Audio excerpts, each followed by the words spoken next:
بسم الله والابن والروح القدس إله واحد آمين. تحل علينا نعمته وبركته من الآن وكل أوان وإلى دهر الدهور كلها آمين.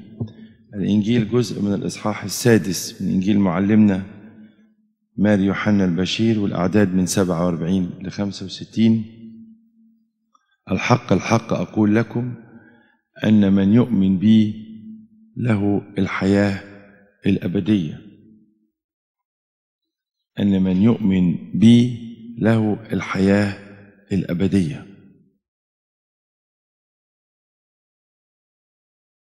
وأن أنت تؤمن بابن الله اللي أتى في الجسد لكي ما يخلصنا، ده الإيمان نمرة واحد.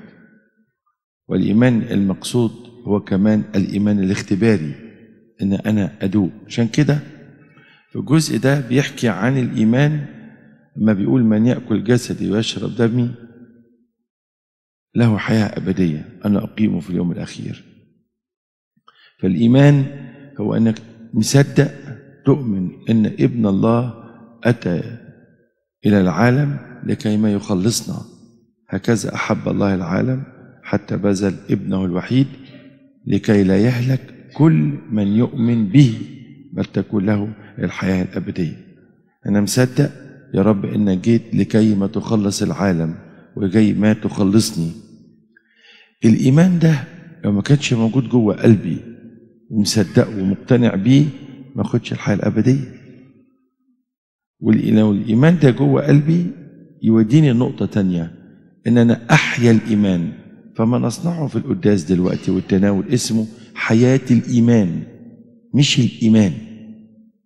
وحبيت لو شئت الدقة فالإيمان معمودية، لأن نتيجة أن أنا أؤمن بتعمد. عايز تحيا في الإيمان، تعيش بقى وتثبت في الإيمان، تأكل جسد الرب ودمه، لأن من يأكل جسدي ويشرب دمي يثبت فيا وأنا فيه.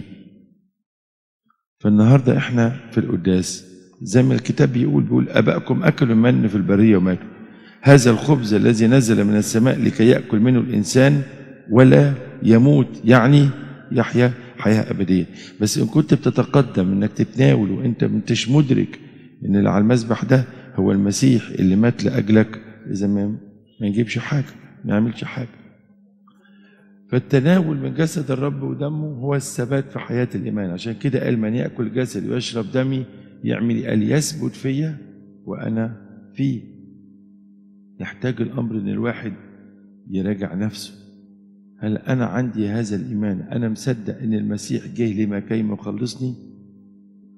يعني ولا عم وأنا مالي، يعني ده الموضوع ده صحيح عايشين مسيحيين، لكن مش أما بيبص للصليب مش مدرك إن اللي على الصليب ده عشانه هو، لأجلي يا سيدي، لأجلي أنا.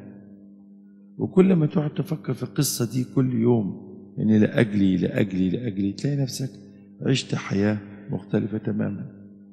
فتنظر للصليب وتصدق إن المسيح مات لأجلك، وتاكل جسد الرب ودمه عشان خاطر تثبت، وانت مصدق إنك انت رايح إيه؟ السماء. لو حد سألك وقال لك انت رايح السماء تقول له إيه؟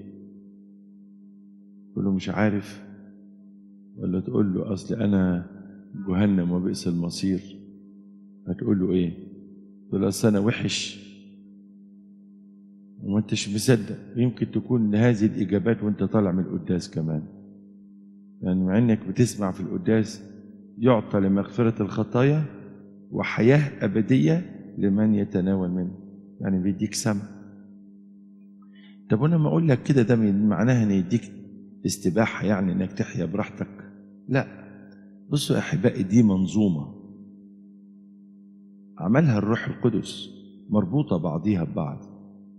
الذي يؤمن بالمسيح ابن الله الحي أنه أتى إلى العالم لكي ما يخلصنا، وهذا الإيمان يفتعل فيه، يعني يشتغل فيه، مش مجرد إيمان كلام وخلاص.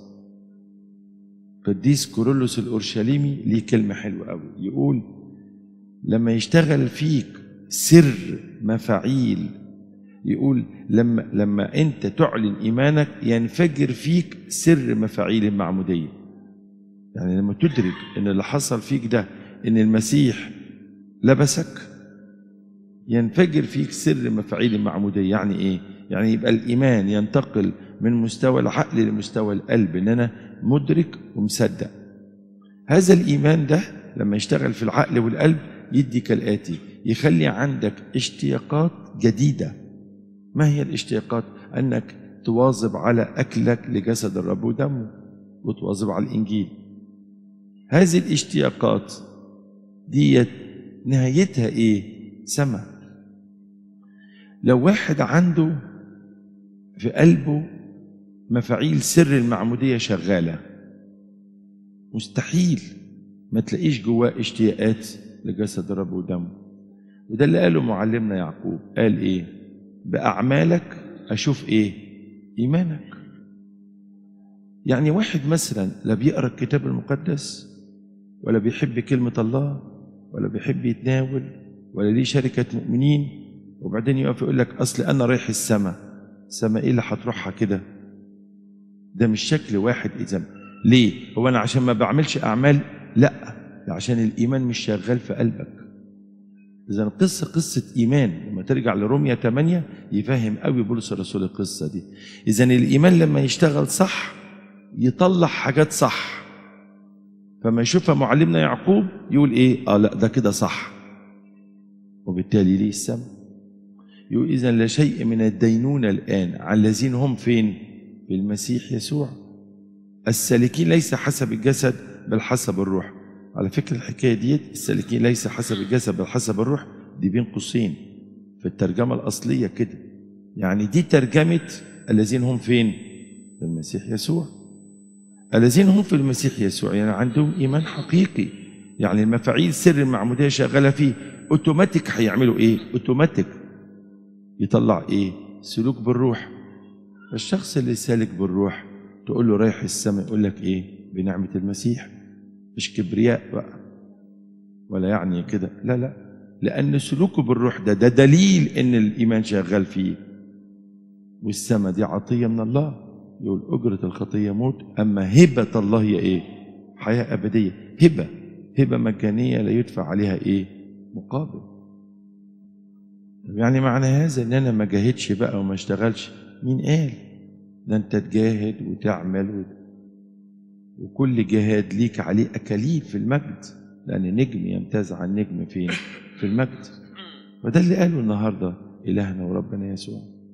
قال كده هوت أن من يؤمن بي له الحياة الأبدية. يعني ما يعملش حاجة تانية. قال لك معلش، ما هو يؤمن بي دي جواها كل حاجة. يؤمن بي يعني يشتاق إلى جسدي، يؤمن بي يعني يقرأ الكلمة، يؤمن بي يعني سلوكه بالروح. عشان كده ليه حياة أبدية. بس أنا مش بديك الحياة الأبدية عشان أنت أكلت جسدي لا لا لا، عشان أنت أمنت بيه. بس نتيجة الإيمان يطلع إيه؟ ده. عشان الحكاية دي ملخبطة كتير قوي عند الناس. فواحد ما عندوش إيمان بربنا، مفاعيل سر المعمودية مش شغالة فيه، فيقول له أنا أدفع العشور وخلاص، وكأن العشور هي اللي هتدخلني السماء. جبت منين الكلام ده؟ وأنا أعمل خير وخلاص؟ لا. شوف كده كرناليوس كان بيعمل أعمال حلوة قوي، الله شافها صعب عليه، قال له طب بس روح هات بطرس يعرفك السكة تمشي إزاي الأول. فجاب بطرس فآمن. يبقى الإيمان نمرة واحد. والإيمان معناه أن مفاعيل سر المعمودية تشتغل جواي. يعني تصدق إن المسيح ده مات لأجلك، يعني تصدق إن المسيح ده أبوك، يعني تقبله في قلبك وفي حياتك وفي كيانك. نتيجة الكلام ده تحيا حياة إيه؟ سلوك بالروح. كل قداس تحضره أنت قلبك يبقى مشتعل، مش حاجة واجب روتيني، لا، ده أنا في جوه اشتياقات، وكأنك أول مرة تصلي القداس. كل ما تفتح الكتاب المقدس، كل ما تقع عينك على أي آية قول الآية دي ليا. يعني أقول لك حاجة ممكن تعملها. يعني ممكن تقرأ في اليوم آية واحدة، آية واحدة، وتقول له كلمني يا رب في الآية دي. لما نوسع على ربنا شوية يخليه يكلمني في جزء، لا، قول له آية، هيكلمك، هيقول لك، بس أنت مستعد تسمع صوته. في واحد تاني لا مش مهم، هو احنا عندنا النهارده واجب قد ايه؟ نقرا قد كده. ده مهم ان احنا نقرا كتير، لان القراءه كتير تغسل الاعماق، بس حتى لو بتقرا كتير اقرا بروح انك انت بتسمع ايه؟